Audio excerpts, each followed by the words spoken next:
Chapitre 92, Construire pour durer. Ilias s'avança, observant les visages attentifs devant lui. L'époque où l'on fabriquait des objets solides, bien faits et résistants, doit revenir, dit-il. Le talon d'Achille des produits actuels, la fragilité volontaire, la mort programmée, doit disparaître. Il laissa flotter son regard sur la salle, pesant chaque mot. Aujourd'hui, le commerce prospère grâce à la faiblesse des objets.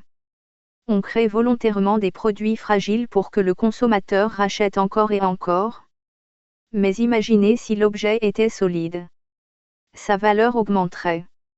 Le client économiserait et pourrait consacrer son argent à d'autres besoins ou à son plaisir. Il sourit, l'œil brillant de malice. C'est alors au commerce de s'adapter, de suivre la demande réelle, non de tromper pour maximiser ses gains. La durabilité devient une valeur, non un handicap. Ilias baissa la voix, plus grave. L'argent tel qu'il est utilisé aujourd'hui est sale. Il rend fou, change l'Athénien. Il place le profit au-dessus de tout, au détriment des bonnes idées et des vraies solutions. L'Athénien n'avance uniquement avec ce qui rapporte le plus, mais ce n'est pas le but du jeu. Il leva les mains, passionné. Les bonnes idées, les vraies solutions aux problèmes réels, sont ignorées à cause de l'ignorance, des croyances et de l'appât du gain. L'Athénien devient alors avare, cupide, méprisable, prêt à toutes les fourberies. Les plus contaminés amassent des fortunes sur le dos des autres, sacrifiant leurs victimes sur l'autel du bénéfice. Ilias fit un pas en avant, comme pour appuyer son poing. L'argent doit cesser de diriger le monde. Il doit rester un outil, un moyen de comparaison, mais jamais le centre névralgique des décisions. Le monde a besoin de bonnes solutions, de choix éclairés, pour évoluer sans se tordre comme un arbre malade. Il laissa planer un silence, puis poursuivit. Les Athéniens doivent s'unifier et former l'Athénium pour avoir la puissance de réaliser des miracles.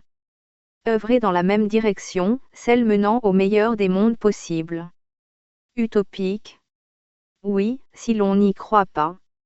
Mais rêver est un impératif pour l'Athénium.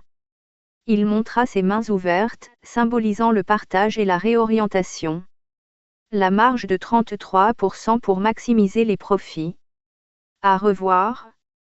Les entreprises doivent fonctionner comme des cellules associatives non lucratives. L'argent devient alors un fluide, neutre et inoffensif, graissant les rouages sans dicter les choix stratégiques.